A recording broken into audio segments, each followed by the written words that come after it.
ভাইয়ের বড়ই বাগানে আসছি। অতটা পাকে নাই, কিন্তু একটু নাম কষ্টা একটু, তবে ভালো লাগতেছে। তো বড়ির বাগান দেখতে দেখতেই মনে পড়ে গেল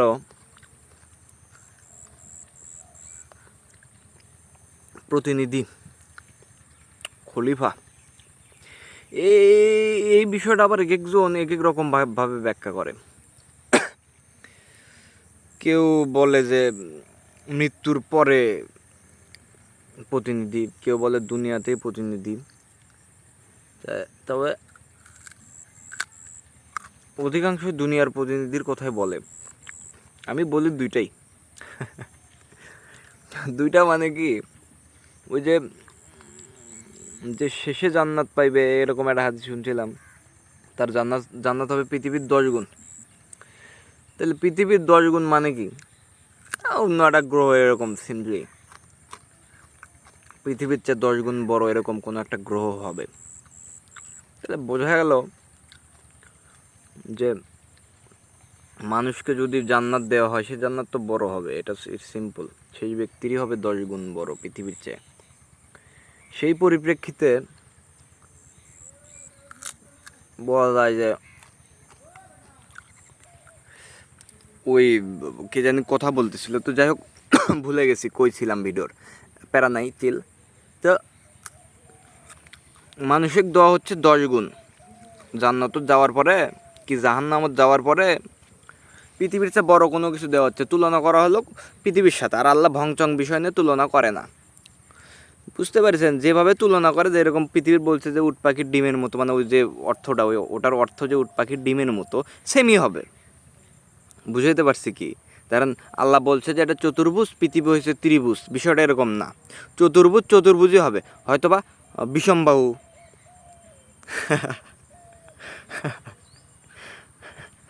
রম্বস, ট্রাপিজিয়াম এগুলো হবে, কিন্তু চতুর্ভুজই হবে। যাই হোক, কাম টু দ্য পয়েন্ট। তাহলে বোঝা গেল যে পরপারে, মানে পরকালে, গান টান শুনি তো এই জন্য পরপার বলি। পাপি, বড় মাপের পাপি। যাই হোক, আল্লাহ মাফ করুক। তো পয়েন্টে আসি। তো পরকালে প্রতিনিধি হইলাম আমরা, জান্নাত পাইলাম কি জাহান্নাম পাইলাম। যে জাহান্নামে যাবে সে জাহান্নামের প্রতিনিধি, যে জান্নাতে যাবে সে জান্নাতের প্রতিনিধি, সাথে ফেরেশতাও থাকবে। পরকালের কথা বলতেছি। আর ইহকালের কথা, প্রতিনিধি কি? ইহকালের প্রতিনিধি হচ্ছে, কেমনে বুঝাই? বড়ি খেলাম, বড়ির থেকে হচ্ছে, আচ্ছা মনে হচ্ছে, এই যে বড়ি খেলাম, বড়ি ছিল কই?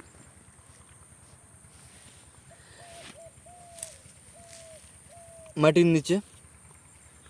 বড়ি যে খাইলাম এটা ছিল মাটির নিচে। ফলমূল, ধান, ফসল যা খাই, এনিথিং, ভাত, এভরিথিং তো মাটি থেকে আসে। একটু গভীরে যাই। স্বর্ণ, রৌপ্য, লোহা কই থেকে? মাটি থেকে।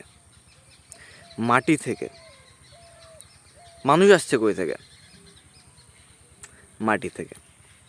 সব মাটি থেকে আসছে, কিন্তু সেই মাটিতে আমরা কি রাখি? পা রাখি। আমার কথা একটু বোঝা যদি কঠিন হয় তো সহজ করে বলে দেই যে কি, যেই মাটি থেকে সব আসে সেই মাটিতে আমরা পা রাখি। এর মানে এই যে তার চাইতে শ্রেষ্ঠ আমরা। ও এখানে আরেকটা কথা, যে ওই সৃষ্টির সেরা জীব, আশরাফুল মাখলুকাত, আসলে এরকম আয়াত কোরআনে নাই। আশরাফুল মাখলুকাত বলে কোনো আয়াত নাই কোরআনে। মানুষ বলে, কেন বলে আমার জানা নেই, ভাল লাগে হয়তো বা। মানে নিজেদের সবসময় ওই বড় বানাইতে ভাল লাগে মানুষদের, এই জন্য হয়তো বা বলতে পারে, আই ডোন্ট নো। তবে সূরা বাইনা এরকম একটা সূরা 7 নম্বর আয়াতে সম্ভবত বলা হয়েছে যে যারা সৎকর্ম করে তারাই হচ্ছে সৃষ্টির সেরা জীব। সৎকর্ম সৎ কাজ করে। তাহলে সূরা বাইনার 7 নম্বর আয়াতে বলা হয়েছে যারা সৎকর্ম করে সৎ কাজ করে তারাই সৃষ্টির সেরা জীব। এটা তো মানুষ করে, এই জন্য মানুষ হচ্ছে সৃষ্টির সেরা জীব। যদি সে সৎকর্ম করে তাহলে,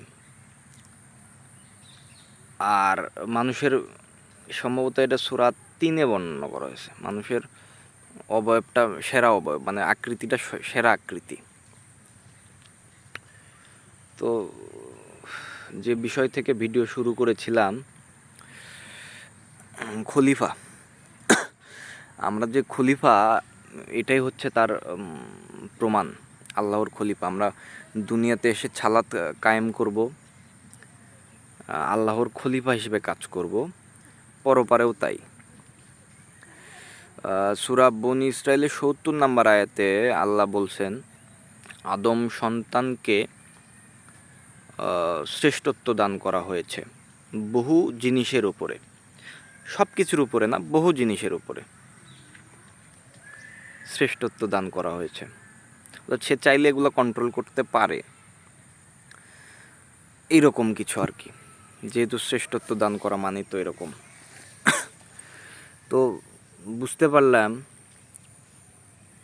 যে খলিফা বকর চকর কি, আর আশরাফুল মাখলুকাত আহামরি ইতে বলা হয় নাই, আমি সেইভাবে পাই নাই আর কি। তবে সৃষ্টির সেরা জীব তখন যখন সে ওই আল্লাহর ইবাদত করে, সৎকর্ম করে, তখন সৃষ্টির সেরা জীব। তাহলে আমরা বুঝতে পারলাম সৃষ্টির সেরা জীব মানুষ।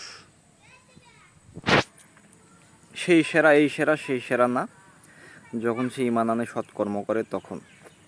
আর ওই যে সুন্দর অবয়বে সৃষ্টি করা হয়েছে বললাম, এটার কিছু কারণ ব্যাখ্যা করি, সায়েন্টিফিক রিজন।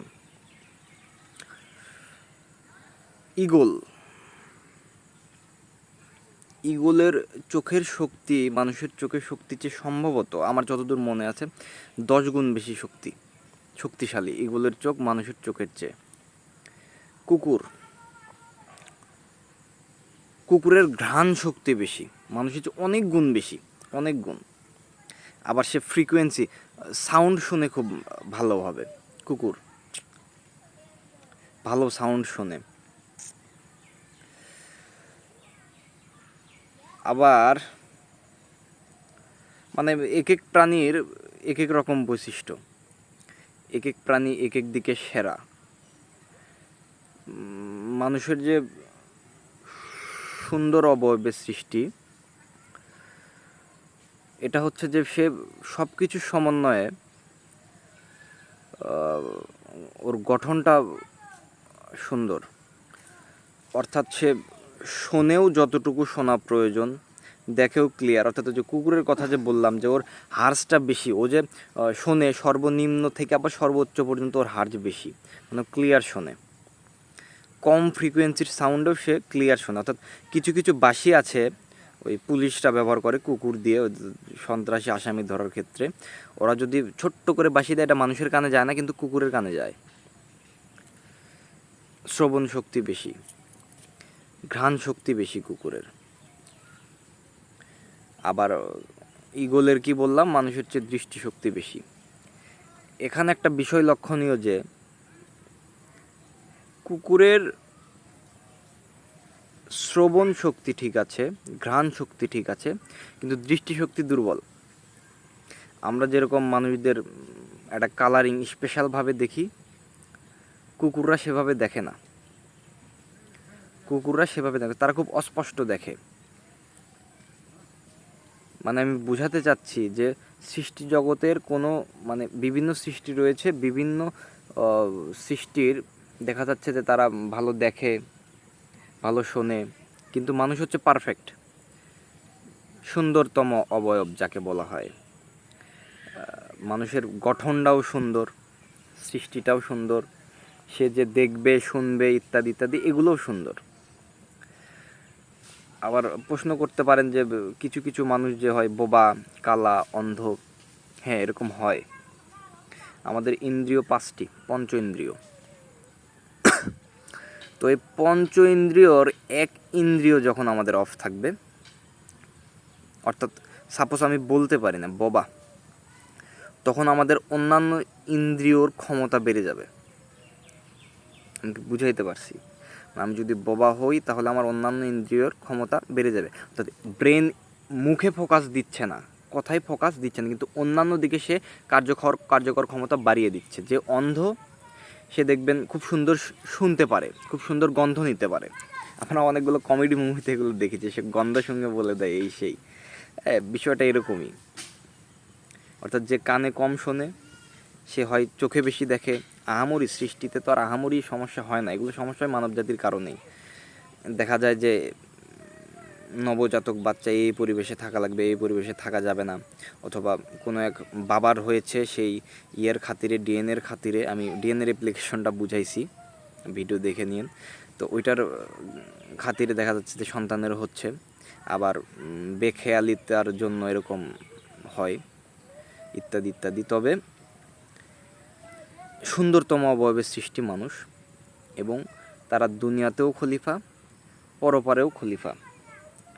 পরপারে খলিফা, পরপার সম্পর্কে এটা মানুষের জানার আগ্রহ বেশি। এই জগৎ আমরা আছে, এই জগতে অনেক কিছু আছে যা আমরা জানি, আবার অনেক কিছু আছে আমরা জানি না। যেরকম অনেক তেজস্ক্রিয় রশ্মি আছে যেগুলো আমরা দেখি না, কিন্তু সেগুলো অনবরত চলতেছে। আমরা ফোনের নেটওয়ার্ক দেখি না, টাওয়ার টু টাওয়ার ট্রান্সফার হচ্ছে, tower to satellite, phone to tower, কিন্তু আমরা এগুলো দেখি না, মানে সিগন্যাল দেখি না। আবার ওই যে হ্যাঁ, টিভির রিমোটে যখন আমরা টিভিতে চ্যানেল চেঞ্জ করার জন্য আমরা P+P- ক্লিক দিচ্ছি, তখন দেখা যাচ্ছে যে টিভির রিমোটের যে ওই যে উপরে যে একটা বাল্বের মতো থাকে, ওইখানে যদি ক্যামেরা ধরা হয় দেখা যায় যে আলো জ্বলে, সে একটা সিগন্যাল প্রেরণ করতেছে। তো আম চোখে দেখতে পারি না, কিন্তু ক্যামেরাতে দেখতে পারি। তা আছে অনেক কিছু, কিন্তু পরকাল সম্পর্কে মানুষের জানার আগ্রহ বেশি। করতে চাই ভিডিও, আহামরি জ্ঞান না থাকলে এগুলো বিষয় নিয়ে ভিডিও করাটা টাফ হয়ে যায়। কোরআন হাদিস বিষয়ক ভিডিও তো ভুলভাল বলে ফেললে, ওই যে সর্বপ্রথম সারির এরকম একটা হাদিস শুনছিলাম যে সর্বপ্রথম জাহান্নামে যাবে এই যে এরকম ভণ্ড ইয়ারা, অর্থাৎ হুজুররা যারা বক্তব্য দিত। এই জন্য ভয় লাগে, অনেক কিছু বলতে চাও বলতে পারি না, তারপরেও 2-4টা বলে ফেলি, আল্লাহ মাফ করুক। আপনারা জ্ঞান অর্জন করেন, মানতেই হবে বিষয়টা, এরকম বলি নেই। আর আমি এগুলো তাফসির আহামরি করি না, আমি সায়েন্টিফিক কিছু তাফসির করি যেগুলোতে আপনাদের জ্ঞান লাভ হয়। হয়তো বা কথার খাতিরে 2-1টা বলে দেই সেই ফকর চকর। এনিওয়ে, আমরা বুঝে গেছি সৃষ্টির সেরা জীব মানুষ তখন যখন তারা সৎকর্ম করে। আর আমরা হচ্ছি খলিফা, আল্লাহর প্রেরিত খলিফা। খলিফার যা কিছু কাজ আছে, খলিফা, আমরা যে খলিফা, আমাদের কিছু কাজ আছে, সেই কাজ আল্লাহ দিছে একটা বইয়ের মাধ্যমে। আমি কোনো একটা ভিডিওতে ব্যাখ্যা করব যে কেন শেষ জামানায় বই দেওয়া হলো।